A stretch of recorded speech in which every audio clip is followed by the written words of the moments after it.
The Posey room, Brad Adcock is here. He's the minister at the Stony Point Church of Christ and has been for a good long run. What are we?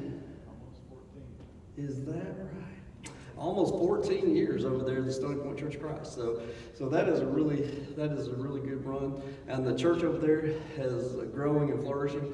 I try to have him over every once in a while. He does an extraordinarily good job. So I'm going to ask Brad to come on up and speak to us this morning.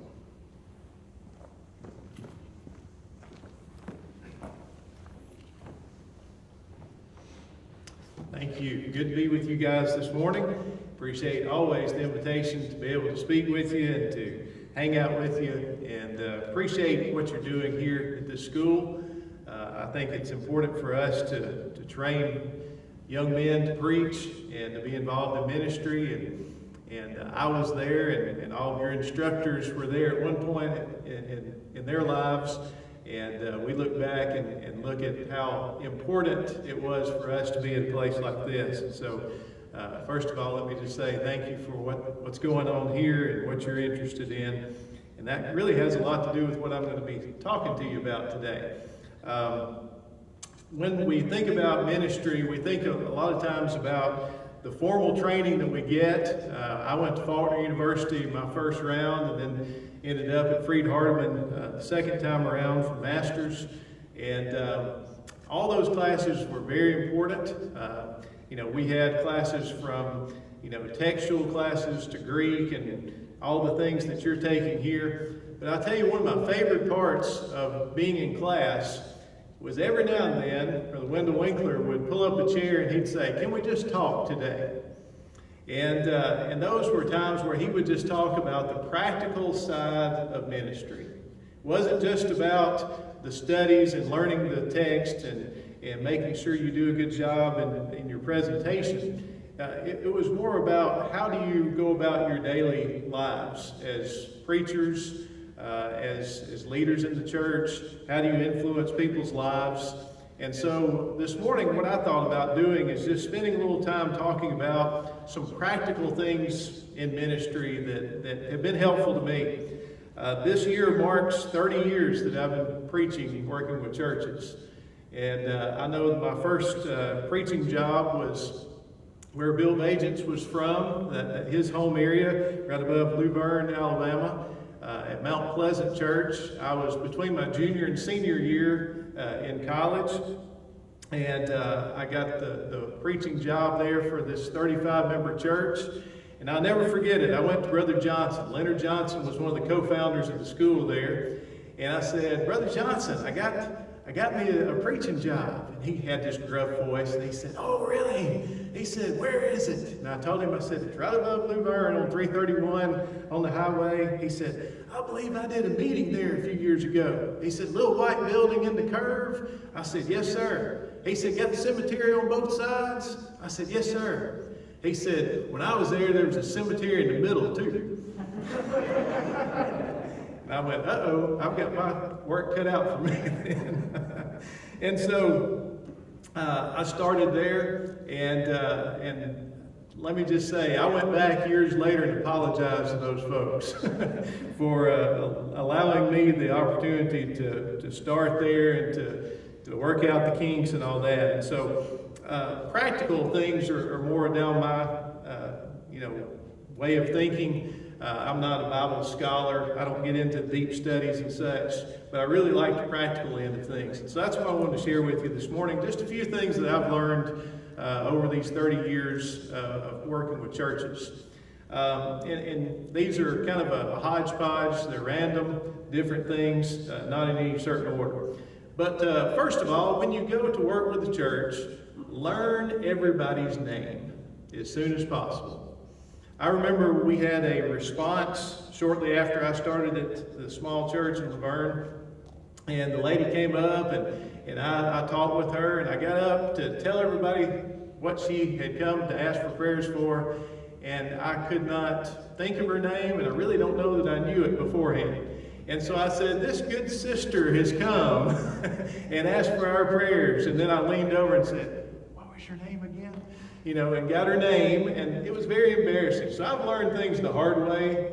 Sometimes through my process. And so what that does, though, is when you learn everybody's name, is not only when they respond to an invitation, do you know who it is without having to ask them, but you also develop a very close relationship with them sooner than later if you can call them by name.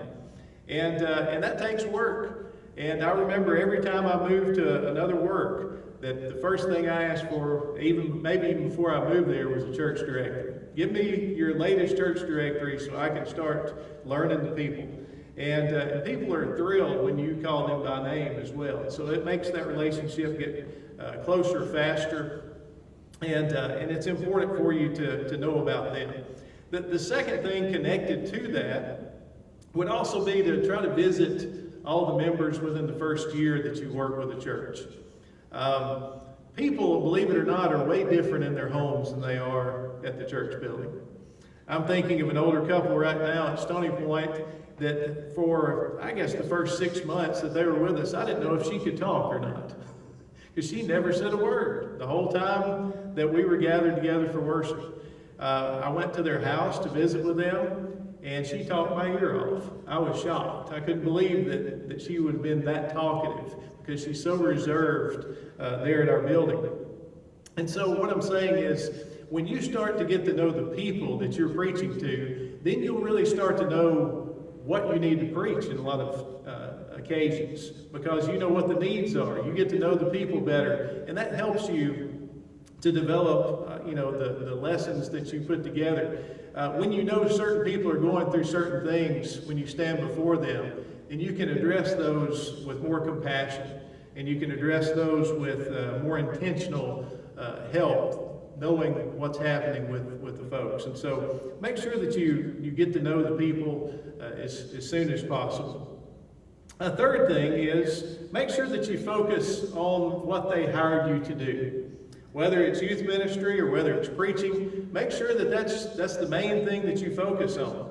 Now, that's not to say that you won't have a lot of other duties that they ask you to do, but a wise young preacher, I guess, years ago told me, his name's Jeff Jenkins, and I was kind of his adopted student when I was at Faulkner University, and he said something to me I've never forgotten.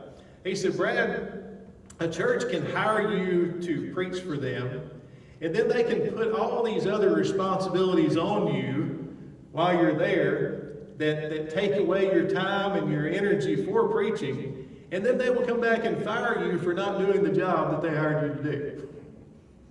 And I've never forgotten that. And I've thought, well, that's true.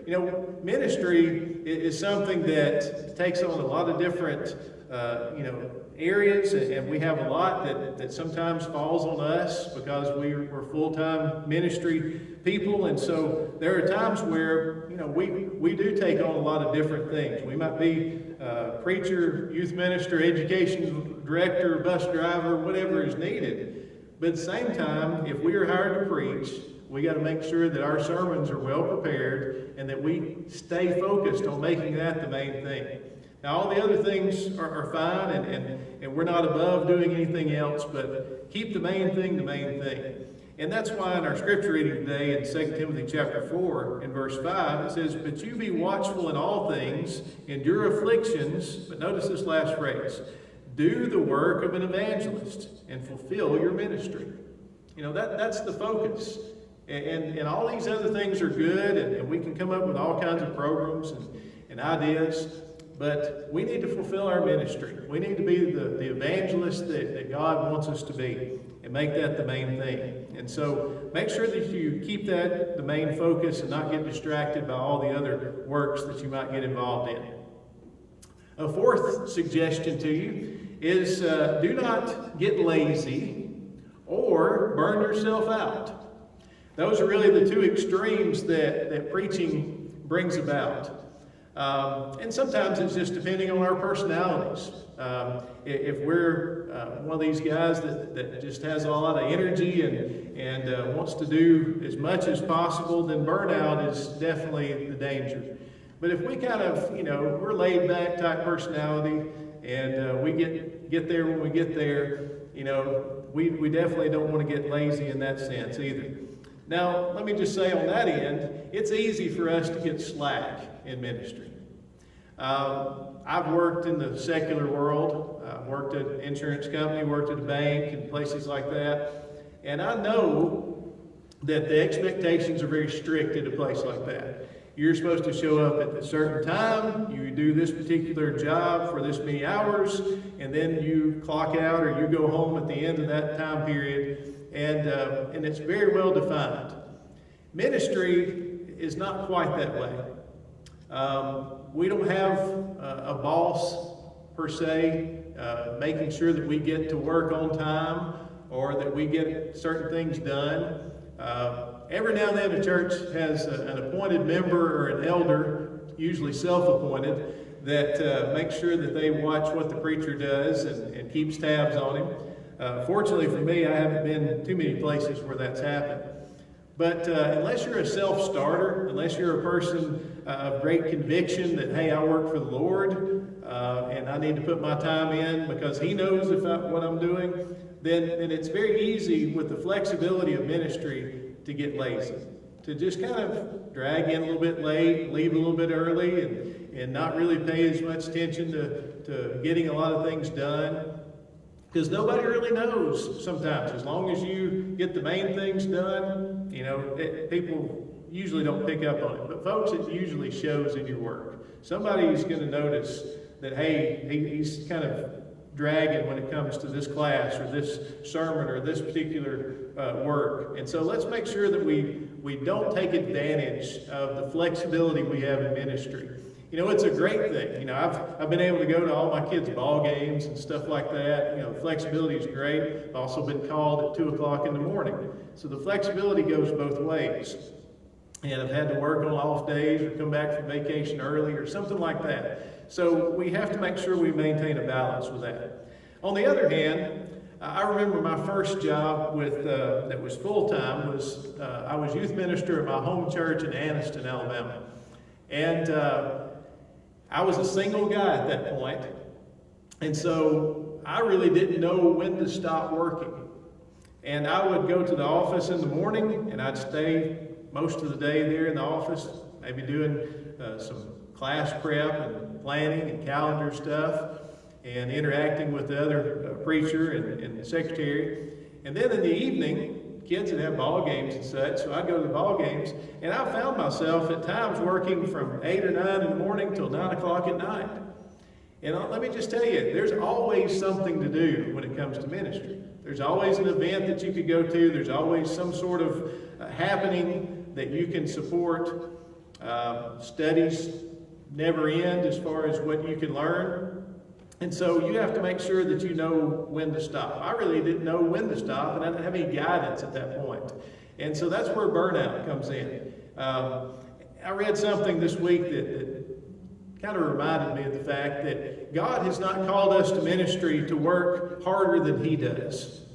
He took a day off after His creation. And that's something that we have to keep in mind as well, is God doesn't expect us to work 24/7.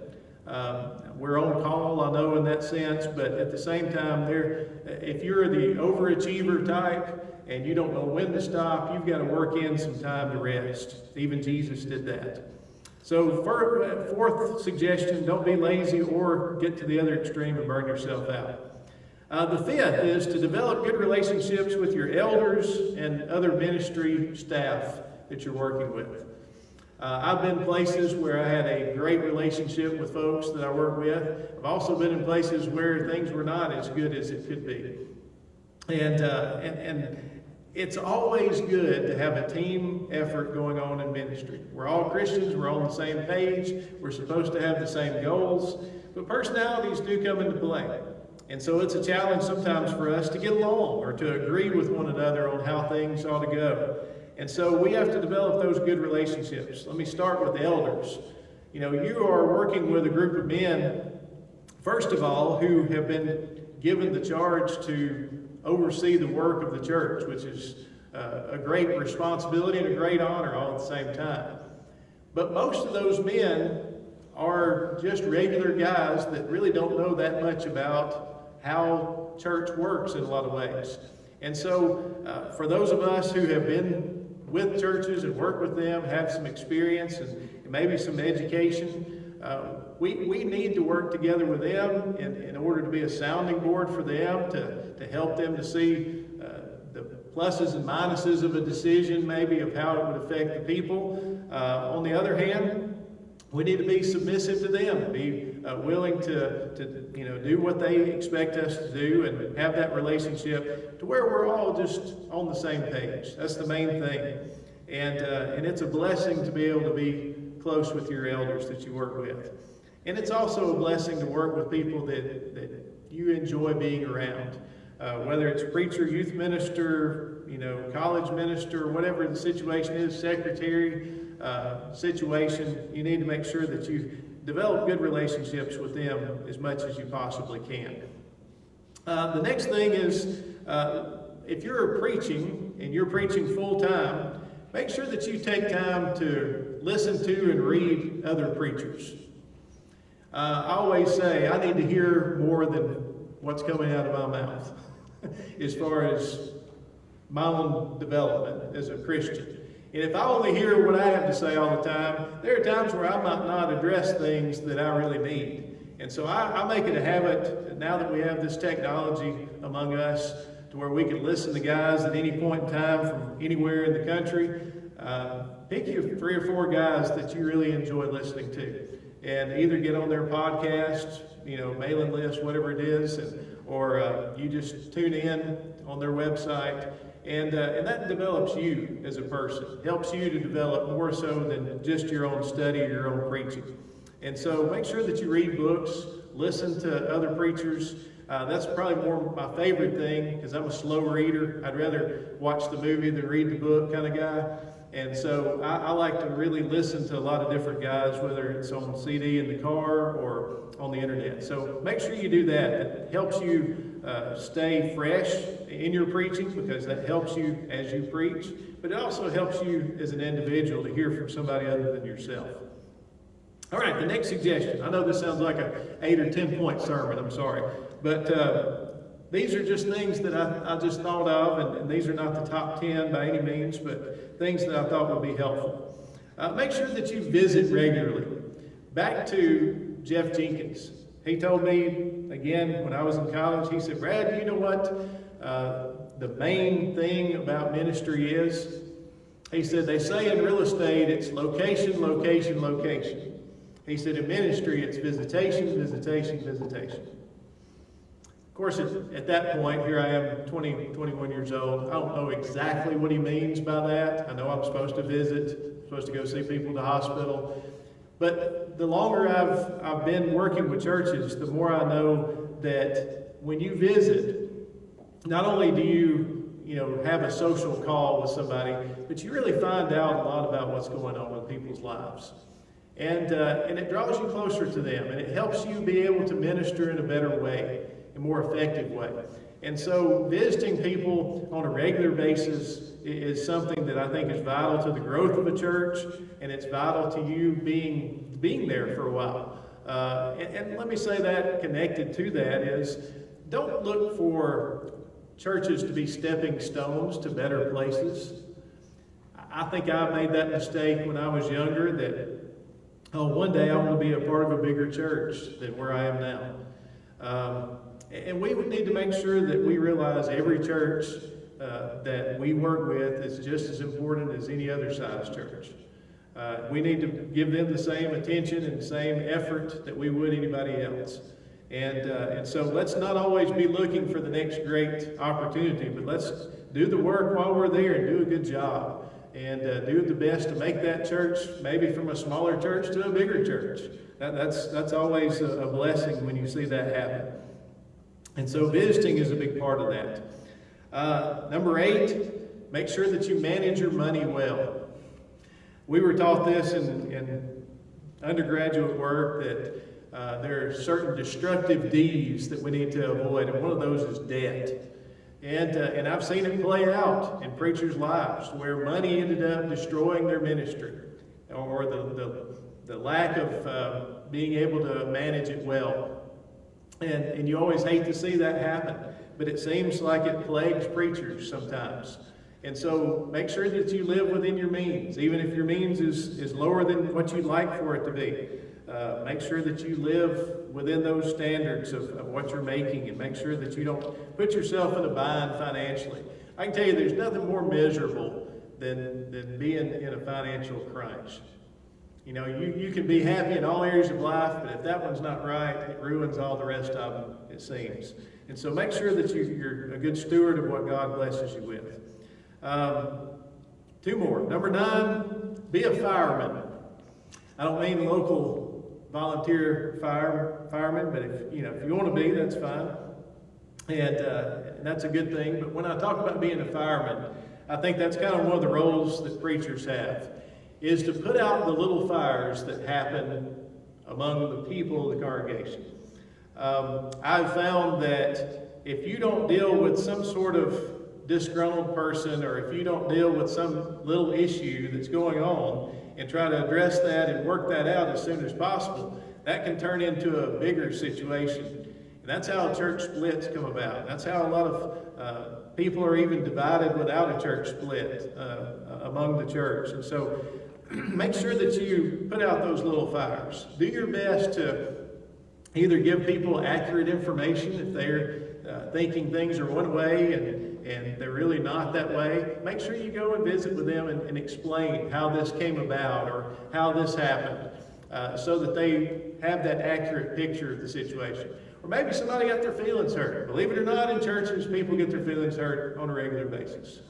And you want to make sure that you address that with kindness, and that you work that out if it's between 2 members, or if it's between something you said and them. Whatever the case is, make sure you deal with that as quickly as possible. And I always say that trying to be a peacemaker in a church is definitely the role of a preacher. Now, sometimes we feel like maybe we shouldn't get into people's business, and I'm not talking about getting involved in something we have no business getting into. I'm just talking about the fact that if it is going to disrupt unity and the efforts that you're making, then you need to make sure that you try to help people get on the same page. It's kind of like Paul said in Philippians 4. Help Euodia and Syntyche to get on the same page. They're valuable in ministry. They had some sort of disagreement, and he's encouraging them, hey, let's work that out. That's Paul putting out a fire there. He's trying to help things get better. Number 10, and this is probably just as important as any of the rest of them. Take time for your own spiritual development and for your family's spiritual development. You know, again, Wendell Winkler, one of my mentors, I guess, always said, what shall a man gain if he shall gain the whole world, save the whole world, and yet lose his own family? And he was using the takeoff of Matthew 16 there to say, what is the profit of ministry if you convert all these lost souls and neglect your family's spiritual development? So we have to make sure that as we grow into our families, when we get married, have children, that we pay attention to their spiritual development and well-being just as much as the congregation. Because if your family is solid, then that's going to give you a good foundation to help all these other families. But if your family is not on the right course, then it's really hard for you to help these other families. You know, we definitely want to eliminate the old preacher's kid mentality that people used to say. You know, sometimes the worst kids are the preacher's kids, or I always say the worst kids are the elders' kids. But but nevertheless, you know, make sure that you spend time developing spiritually more so than just studying for sermons and classes. And I think that's one of those areas I have not given enough attention to personally. That I just get consumed in studying what I have to for the week, and I really don't branch out for my own good and study the Bible just for me, or spend time in prayer like I should. You know, Jesus was a man that took time to get apart from the crowd, from his busy ministry, and he ended up being a man that did that often. And if he needed it, then Brad needs it, and I definitely do. And so, as Luke 5:16 says, that he did that and withdrew from the crowd. Let's make sure that we spend time doing that so that we can help others. Because it's hard to help others with their spiritual well-being if we're not where we ought to be. So I hope these things have been helpful. Maybe a little different than maybe what you expected, but I just always enjoyed that from my teachers when they would sit down and talk practical things, and just wanted to share that with you guys while you're studying to be preachers. And I appreciate the invitation to come be with you today. Thank you so much. Thank you.